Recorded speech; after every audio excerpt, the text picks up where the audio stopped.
حضور صلی اللہ علیہ وسلم کے پاس ایک مہمان آ گئے رات کے وقت میں. جب وہ آئے تو حضور نے پوچھا کھانا کھانا ہے؟ تم نے کہا کھانا ہے. جھوٹ اور بھوک کو جمع کرنا منع ہے. کہا جی کھانا ہے. تو حضور صلی اللہ علیہ وسلم نے فرمایا ازواج مطہرات کے گھروں میں پتہ کرو کچھ ہے. حضرت ام سلمہ کے گھر میں پتہ کیا تو کہا یا رسول اللہ 4 دن سے روٹی نہیں پکی. حضرت زینب سے پوچھا تو کہا حضور کئی دن سے چولہا ہی نہیں جلایا. حضرت عائشہ صدیقہ، حضرت میمونہ، حضرت سودا، تمام گھروں سے بظاہر یہ 2 جہاں کے شاہ ہیں پر پاس کچھ رکھتے نہیں. 2 جہاں کی نعمتیں ہیں ان کے خالی ہاتھ میں. ہر چیز ہے پر فقر اختیاری ہے. کوئی شے نہ ملی تو نبی پاک صلی اللہ علیہ وسلم نے مسجد میں اعلان کیا، فرمایا کون ہے جو میرے مہمان کو روٹی کھلائے؟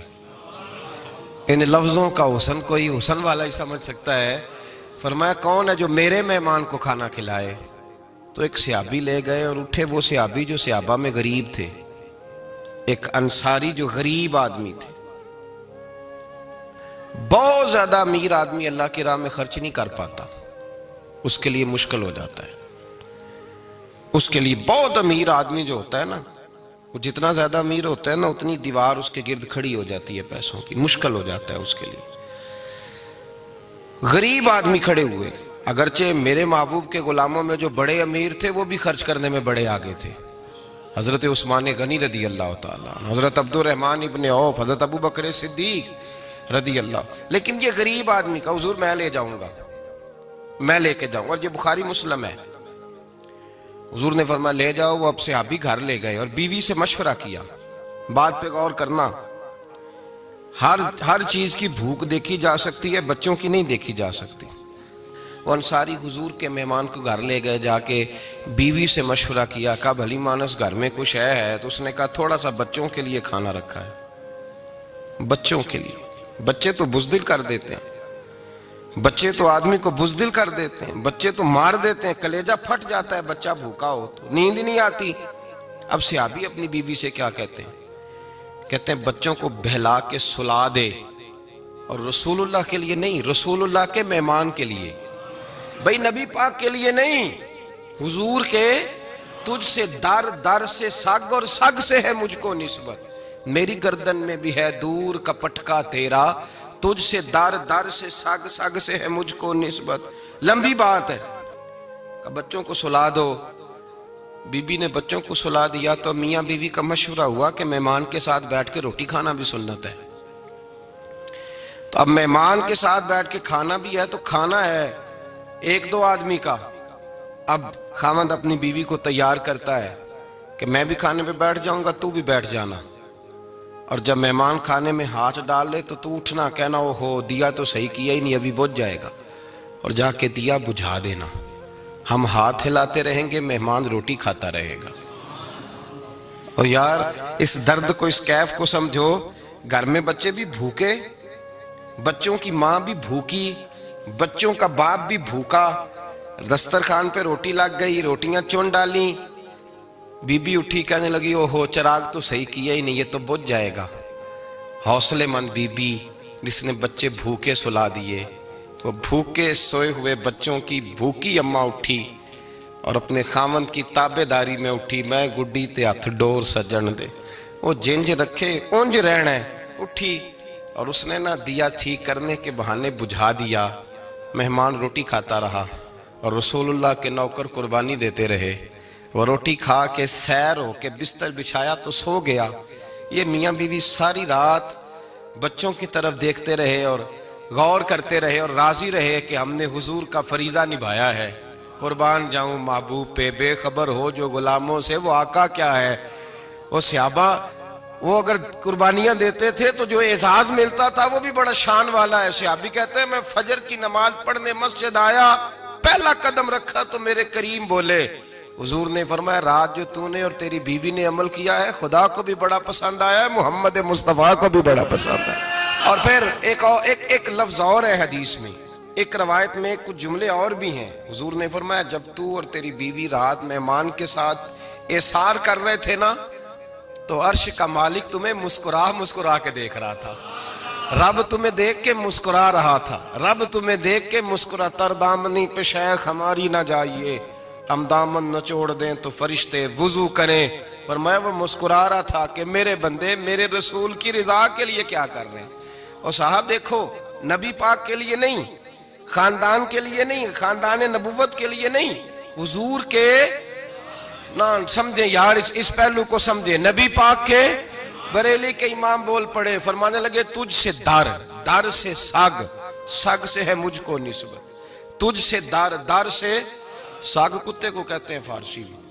فرماتے محبوب تیرا دروازہ اور دروازے پہ کتا اور کتے کے پاس میں بیٹھا ہوں، چلو کتے کے پاس تو بیٹھا ہوں نا، میری گردن میں بھی کوئی تو پٹکا آیا ہی ہے نا، تجھ سے در سے سگ اور سگ سے ہے مجھ کو نسبت، چلو میری گردن میں بھی ہے دور کا پٹکا تیرا۔ قرآن مجید بول اٹھا، رب کریم نے فرمایا حبیب یہ تیرے غلام وہ ہیں کہ وَيُقْصِرُونَ عَلَىٰ أَنفُسِهِمْ وَلَوْ كَانَ بِهِمْ خَصَاصَةٌ، فرمایا ان کا حال یہ ہے کہ جس چیز کی شدید حاجت ہوتی ہے وہ بھی اپنے بھائیوں پہ قربان کر دیتے ہیں، وہ دے دیتے ہیں تیرے نام پہ۔ جب مکے والے مدینے آئے انصار مدینہ تو میرے مصطفیٰ کریم نے فرمایا نہ تمہاری نسلیں ایک ہیں نہ قبیلے ایک ہیں، لیکن تمہارا نبی ایک ہے، تمہارا رسول ایک، خدا ایک، کتاب ایک، تمہارا میری وجہ سے رشتہ ہے، چلو اپنے بھائیوں کے ساتھ احسار کرو، چلو احسار کرو۔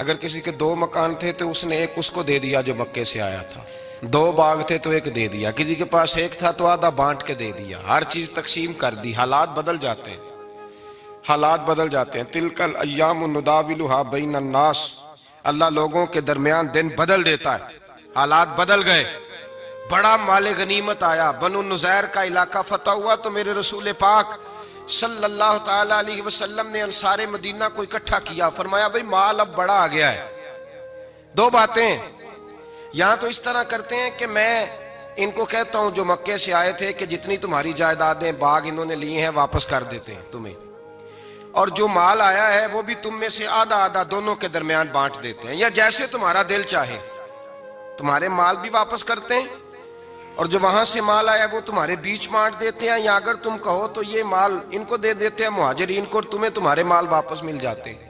حضور نے پوچھا انصار مدینہ سے، حضرت سعد بن معاذ، سعد بن عبادہ تڑپ کے کھڑے ہوئے، عرض کی محبوبہ میں تو ابو بکر کو جانتا ہی نہیں تھا، حضور مجھے کیا پتا عمر کون ہے، میں کیا جانوں عثمان غنی مولا علی کی عظمتوں کو، محبوبہ میں نے تو تجھے ان کی طرف مسکرا کے دیکھتے ہوئے دیکھا ہے، تیرا جلوہ دیکھا ہے، تجھ سے در سے سگ سے ہے مجھ کو نسبت۔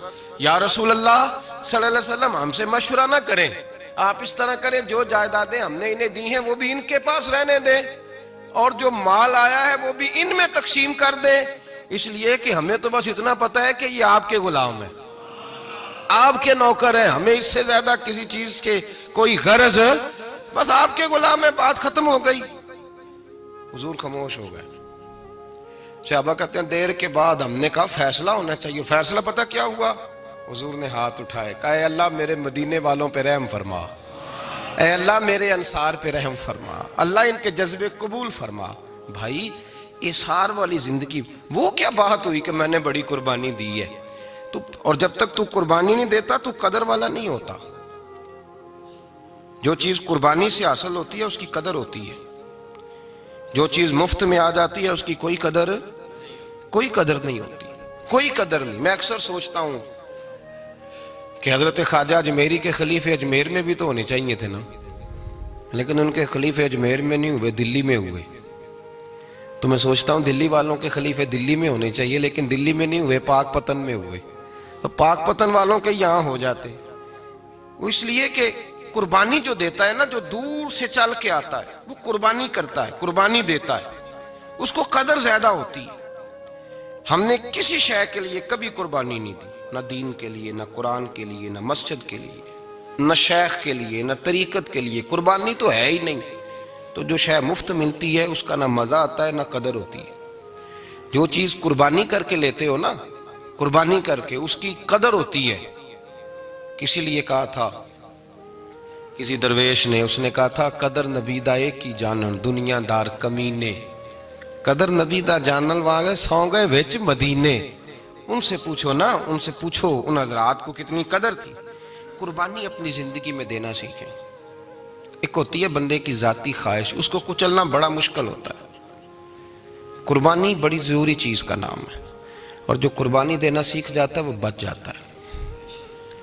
کتیا 6 بچے جنم دیتی ہے لیکن قربانی نہیں نہ دیتی بچوں کی، تو ریوڑ نہیں بنتے، اجڑ نہیں بنتے. بکری 2 بچے پیدا کرتی ہے اور سال کے بعد ہزاروں بچوں، لاکھوں بچوں کی قربانی دیتی ہے، پر پھر بھی جدھر جاؤ بکرے ہی بکرے نظر آتے ہیں. جو قربانی دینا سیکھ جاتا ہے نا، یزید نے کوئی قربانی نہیں دی، اس لیے کوئی شخص بھی کھڑا ہو کے نہیں کہتا، حالانکہ 14-15 بیٹے تھے یزید کے، کوئی بھی کھڑا ہو کے نہیں کہتا میں اس کی نسل میں سے ہوں. امام حسین نے ساری قربانی دے دی. ایک زین العابدین بچے تھے، پوری دنیا میں اللہ نے سید عطا فرمائے ہوئے ہیں. جو قربانی دینا سیکھ جاتا ہے وہ بچ جاتا ہے. ہم نا قربانی کیا، ہمارے پاس تو اضافی شے ہے وہی دینے کو تیار نہیں. جب آپ تیار ہی نہیں تو سودا ہی نہیں کر، آپ نکلے ہی نہیں میدان میں، تو حاصل کیسے ہو؟ حصول تو تب ہوگا نا جب آپ کوئی انویسٹمنٹ کریں گے.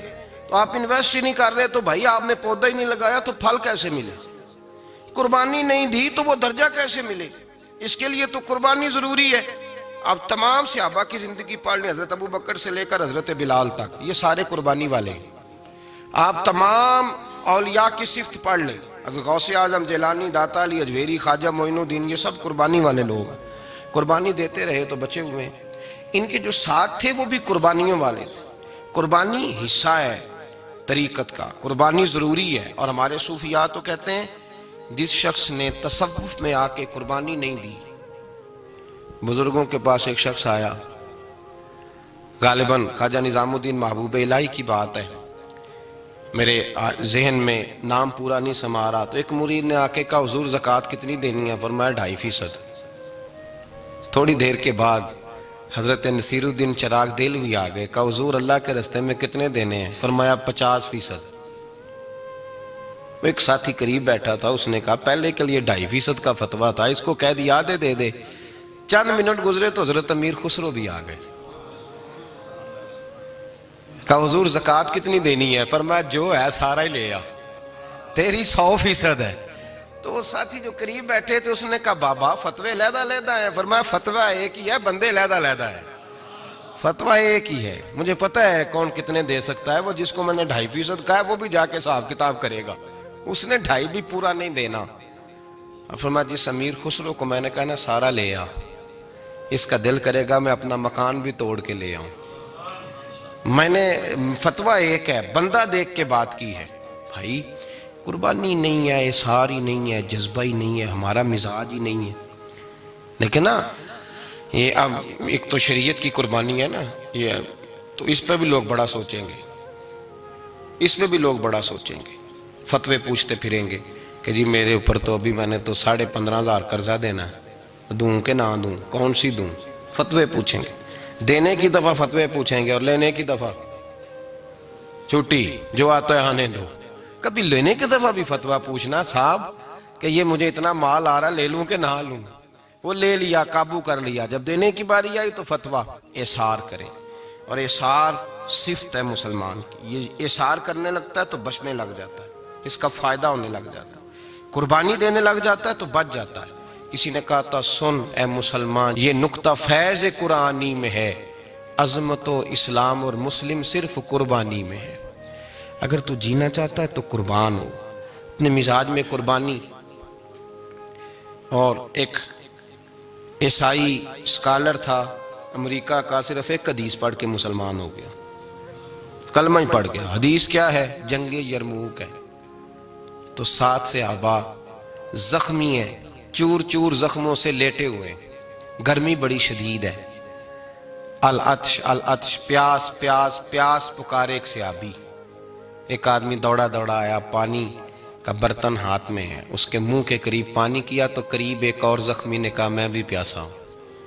زخموں سے چور چور شخص نے، میدان میں پڑے ہوئے آدمی نے کہا یار پہلے اسے پلا دو، وہ زیادہ پیاسا ہے. وہ کہتا ہے میں جب اس کے پاس گیا، اس کو پانی دینے لگا تو ایک آدمی قریب سے اور بولا یار میرے تو زبان پہ زخم ہے، دوڑ کے آؤ، بڑی پیاس ہے۔ کہتا میں نے پانی کا کٹورا اس کے قریب جو کیا تو چوتھا بول پڑا۔ میں اس نے کہا ادھر لے جاؤ یار، میرا گزارا ہو جائے گا، کام چل جائے گا۔ وہ کہتا پانچواں بول پڑا تو چوتھے نے انکار کر دیا، میں نہیں پیوں گا، پہلے اس کے پاس لے جاؤ۔ کہتا حد ہو گئی۔ ساتویں تک میں آیا، اور جب میں ساتویں تک آیا تو پہلے نے پھر چیخ ماری۔ تو فرماتے ہیں وہ ساتواں کہنے لگا نہیں ادھر لے جا یار، اس کو پیاس زیادہ لگی ہوئی ہے۔ کہتے ہیں جب میں اس تک گیا تو وہ جام شہادت نوش کر چکا تھا۔ پلٹ کے دوسرے کے پاس آیا تو وہ بھی فوت ہو گیا۔ تیسرے کے پاس آیا تو وہ بھی رب کریم کی بارگاہ ناز میں حاضر ہو گیا۔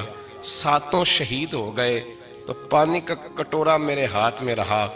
میں کبھی آسمان دیکھتا، کبھی زمین دیکھتا، کبھی پانی دیکھتا، کبھی میں ان 7 شہیدوں کے چہرے دیکھتا۔ پھر دل میں خیال آیا یہ تو گردنیں کاٹنے والے تھے، یہ تو ایک دوسرے کو قتل کرنے والے تھے، یہ تو خون پینے والے تھے۔ آج یہ سارے اس لیے کر رہے ہیں کہ سارے محمد عربی کے غلام بن گئے، رسول اللہ صلی اللہ علیہ وسلم کے نوکر بن گئے۔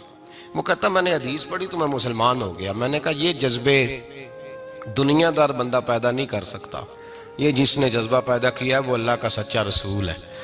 میرے بھائی اظہار کا مزاج پیدا کریں۔ قربانی تو نہیں رہی معاشرے میں، اظہار ہی تو نہیں ہے۔ ہم روایتیں پڑھتے ہیں، سنتے ہیں، لیکن آپ یقین کریں پنکھے کے نیچے مسجد میں کوئی دوسرے کو جگہ دینے کو تیار نہیں۔ پھر پنکھا ہے نا چل رہا ہے تو کوشش ہے کہ مجھے عین اس جگہ ملے جہاں پنکھا چل رہا ہے۔ اتنا بھی اظہار کرنے کو لوگ تیار نہیں، اتنا بھی۔ اور درجے بڑے بڑے لینے چاہتے ہیں، بڑے بڑے درجے۔ وہ ہمارے پاس لوگ آتے ہیں، 2-4 لفظ لکھے ہوتے ہیں نا نام کے ساتھ، کوئی علامہ لکھ دیتا ہے، کوئی پیر صاحب لکھ دیتا ہے، تو لوگ بڑی باتیں پوچھ لیتے ہیں۔ کئی دفعہ آ کے پوچھتے ہیں میرا زیارت کرنے کو دل کرتا ہے۔ میں کہتا ہوں یار تو نے آخری سیڑھی پہ پیر رکھ دیا ہے، بالکل آخری پہ۔ دل تو تیرا جس چیز کو کرے گا تو وہ کرنے لگ جائے گا۔ پہلے شروع تو حضرت جنید بغدادی رحمت اللہ تعالی علیہ، وہ دریا کنارے کھڑے تھے تو آپ دریا کے اندر پیر رکھا آگے جانے کے لیے۔ یہ اعلیٰ حضرت نے لکھا ہے واقعہ ملفوظات شریف میں۔